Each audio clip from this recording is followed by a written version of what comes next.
Welcome along to Soccer X TV. Delighted to welcome author, broadcaster, director, documentary maker, all-round genius, and of course, Arsenal fan. Tom Watt's with us. Hi, Tom. How are you?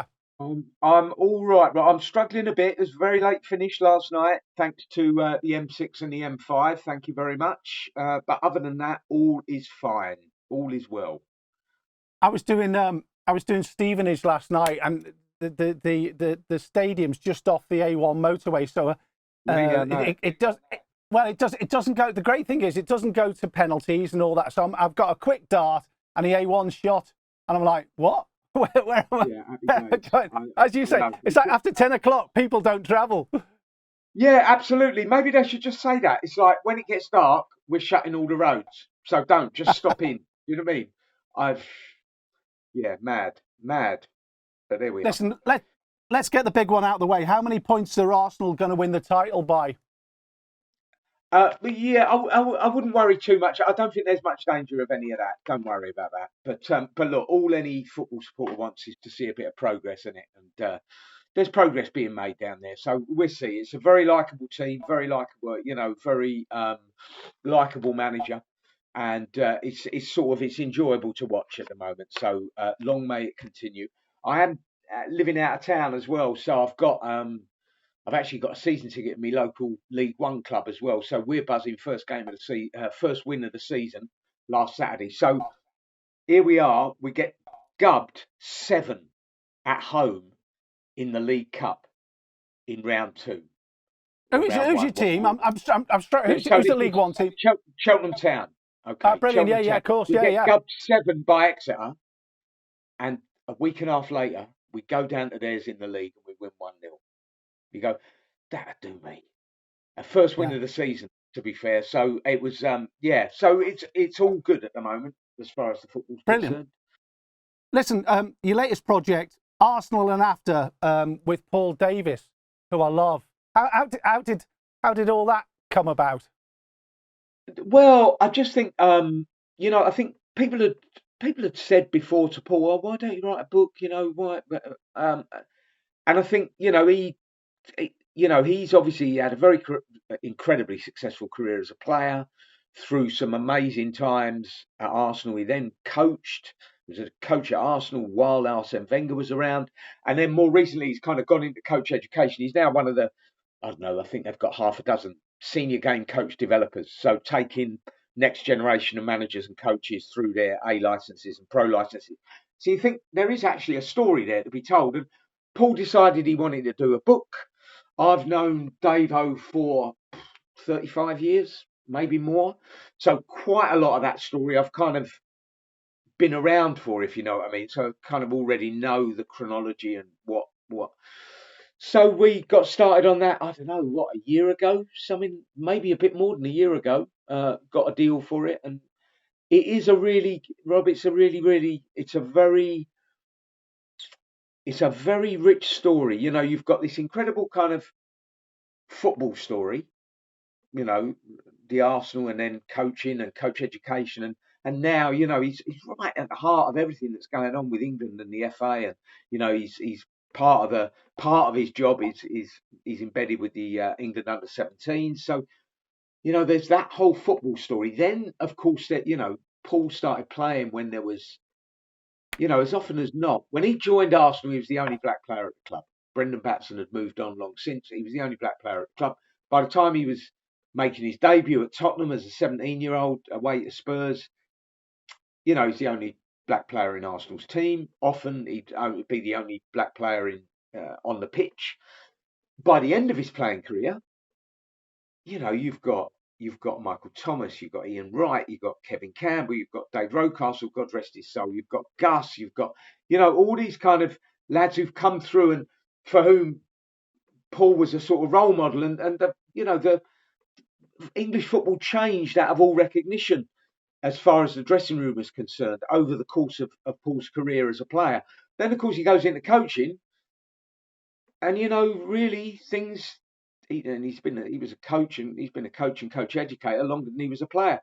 Then nothing's changed in terms of the numbers. So that whole kind of diversity and racism in football and racism in wider society, more to the point in many ways. He's got a really powerful story and very strong opinions on that. And he's got Rob, it's a fantastic family history. Here he is, brought up by Ruby, his mum, who's a single mum down in South London. Never knew who his father was, still doesn't. Got no idea who his dad was. Got this whole got step siblings in Jamaica he didn't meet until he was in his mid-20s. So there's this whole kind of family history as well that he's trying to piece together almost at the same time as we're writing the book. Do you know what I mean? So it's very kind of, in terms of content, there's a lot of story in there. So Sure. it's good. I think we're really pleased with it. Had a launch last week down at the Tolly pub around the corner from Arsenal, and Paul's been doing lots of publicity and stuff. And it's I think, and to be fair to publishers, the book looks lovely. It's been beautifully laid out, great picture sections, and the whole kind of editing process with them was really very, very easy. So Reach have done a good job, really good job on both the publishing and the publicity side. So we're excited. We'll see how it goes now, mate. We'll see how it goes. I always think it's fascinating when you write a story about somebody, one, who you know, two, who you admire. What did you find out about him that you didn't know? Was there anything? Yeah, there was a lot, actually. There was a lot. Well, the funny thing is, Rob, to be honest, there was a lot of stuff that Paul found out that he'd never known, Sure. if you get what I mean. He'd never known. Stuff to do with his family and what have you. And then obviously you're getting him to revisit situations which he hasn't revisited for, 20, 30, 40 years, massive falling out with George Graham, the whole Glenn Cockrell incident, what happened when he was a coach at Arsenal, that stuff that's kind of been pushed to one side, but obviously it has to come through. But I would say in many ways, and it's what starts the book really, which I don't think he's ever really talked about. Like I say, I've known Paul for 35 years, and we're quite close, really. You think, know his sons really well. And there's this chapter now that starts when he was 17. He just signed as a pro at Arsenal, or was just about to sign as a pro at Arsenal, and he got stopped and searched in Hornsey Road and accused of trying to steal cars. Ended up in court. If Arsenal hadn't backed him, if Arsenal hadn't believed him and got a proper briefing, what would have happened? That's a career over. That's his whole story as a player, his whole story in football over before it's begun. And then, of course, you think, well, actually, I was, Paul's thinking, well, I was lucky. I had Arsenal and they believed in me. What if I'd just been a young black kid out after dark? You know what I mean? That stuff, Yeah. that was a story I knew nothing about. Incredibly powerful. And, it needed to be there to kind of, that's kind of there in the background for the rest of your life, that kind of, because that's a genuine, very, very powerful sliding doors moment, a what if moment. Yeah. And so yeah, Sorry. there was stuff that we, I knew nothing about. There's stuff that Paul knew nothing about, particularly to do with his family. We spent quite a lot of time with Paul's sister Sandra, who's kind of knows her way around the family in Jamaica more, and was able to kind of fill in gaps that Paul had gaps in what he knew. Amazing. We look forward to reading it. Paul Davis, Arsenal, and after. And after for you, what's coming up? What do you got planned? Have you got anything in the pipeline? Yeah, there's stuff. There's kind of stuff going on all the time. I've finished work now on the new, because I do quite a lot of work on the FIFA game. Help them with story and tech, script and narrative, and so I've finished about a month or so ago on what would it be, FIFA 23.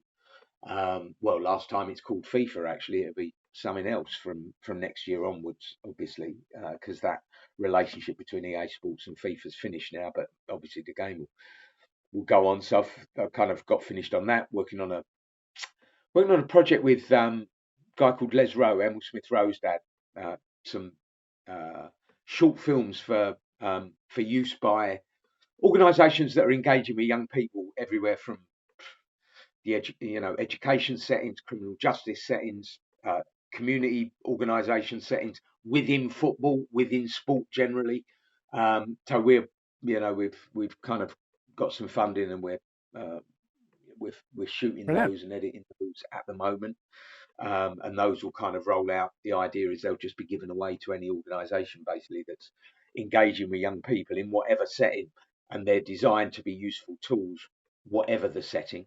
Been appointed as a trustee for the National Football Museum. That's Wow. really interesting. Great museum. Fantastic. And do you know what I mean? And it is a bit up my, I am the definitive bloody legacy fan. Do you know what I mean? And so National Brilliant. Football Museum is right up an old geezer street, really. So yeah, it's all good. It's all good, mate. Hey, listen. Do you know what? Thanks. I know you got in late, and it's brilliant to hear from you as always. We'll be in touch. Love to talk about the football museum at a later date as well. Tom Watt, thanks a lot. Paul Davis, Arsenal and After is out soon. Is out now.